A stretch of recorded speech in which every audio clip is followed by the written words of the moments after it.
In this lesson we will be simplifying rational expressions. Now a rational expression is an expression with a variable in the denominator. Now here are a few examples just to give you a good idea of what you're going to be looking at. You've got the very basic 1 over x. Obviously it's got a variable on the bottom. You've got two binomials where there's a variable in the bottom.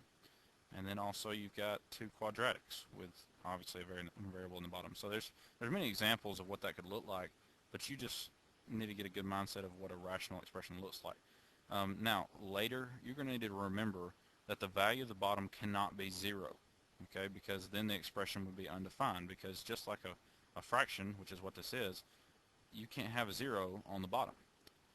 Otherwise it is undefined. So keep that in mind as you're working these problems. Now we're going to do one quick pre-example before we move on.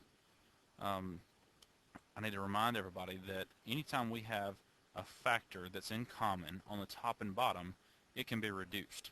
So like if we only paid attention to this 10 and 5, then we see a common factor of 5, and so that would become a 2 on the top and a 1 on the bottom. Okay? But also in the same idea, if we see a factor of x plus 2 on the top and bottom, we can get rid of both of those, okay?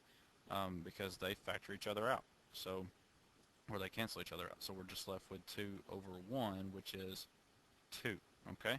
Now, I wanted to remind you of that because that's what we're going to be looking for in this lesson. We're going to be looking for how to simplify these rational expressions based on having the same factor on the top and bottom, okay? So let's take a look at a couple examples of that.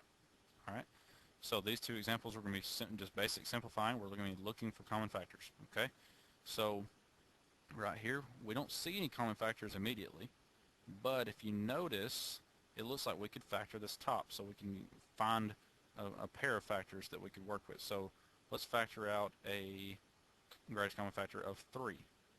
Okay. So this is going to be 3 times, that's going to leave me with x there, and a positive 3 there, okay, which is what you've done in previous lessons. Okay, so now we're left with x plus 3 on bottom. Okay, now if you notice, we have an x plus 3 and an x plus 3 on top and bottom, so therefore those can cancel each other. Okay, and we'll be left with just 3 on the top, 1 on the bottom, and so therefore the answer is 3. Okay, so that is the simplified version of this rational expression. Okay, all right, so moving on down, let's look at one that looks a little more complicated. It's really not too bad, but we're just applying previous knowledge here. Okay, obviously we can't just reduce this right off the bat. We need to factor both top and bottom so that we can see what factors we might have that can reduce. Okay, so the top, very easy. We look for the greatest common factor first, which will be a 4. So I'm going to factor out a 4 and be left with x minus 5. Okay, that's the top. And then on bottom, we have our idea of factoring that we used on just a few lessons ago, where our leading coefficient was 1, and we see that 21 is not a perfect square, so we can't use the perfect square binomial idea, but we can look for factors of 20 whose sum is negative 9. So if we think about that, we got 4 and 5, but those would make positive 9, so let's just think negative 4, negative 5. Okay, so we will go with x minus 5 times x minus 4. Okay, so at this point you're done factoring, and now you look for your common factors. It's pretty obvious that there's an x minus 5 on both top and bottom, so we can cancel those off, and so we're left with 4 on top and x minus 4 on bottom. Okay, and that is as far as we can go. There's no more factors that we can cancel off, and so we're done with that particular problem. Okay, now on this last problem, it's very similar, except we're going to run into a little bit of a problem. We're not going to be able to see an obvious factor that can be canceled. So let's get there, and then I'm going to explain what we'll do. Okay, so let's do what we would normally do. We're going to factor the top and bottom. Okay, so I see a 3 that can be factored out on top. It's going to leave me with x minus 9.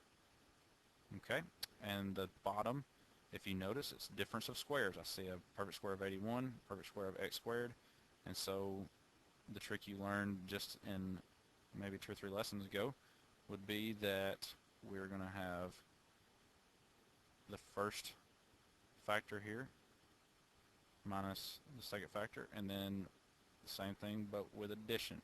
Okay, that is what we learned from difference of squares. Okay, so now I have a couple factors that I can look for, but the problem is I'm looking for a positive x minus 9. This is not a positive x minus 9. This is positive x positive 9. Okay, so there's really nothing we could factor out to be able to change this around to become that. Okay, but let's take a look at this. We've got a negative x and a positive 9, both being opposites. So let me ask you this. What would happen if we were to factor out a negative 1? Okay, let's take a look at what that would look like. If we went from this to factoring out a negative 1, okay, that would become a negative 9 there, because negative 1 times negative 9 equals 9. Okay, and if we factor out a negative 1 there, that would become a positive x.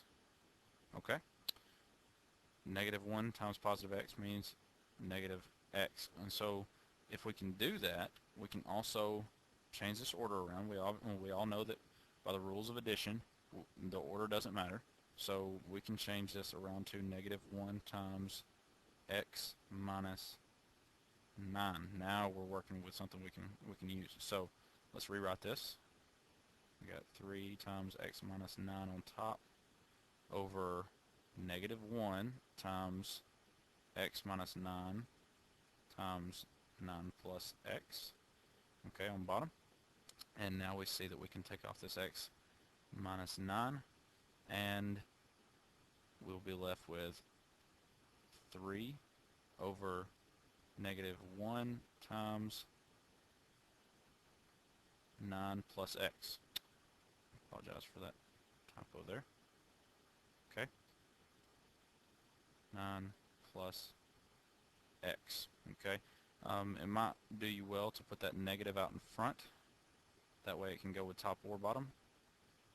Alright, so you're left with negative 3 over 9 plus x. Okay, make sure that you still have that negative in front.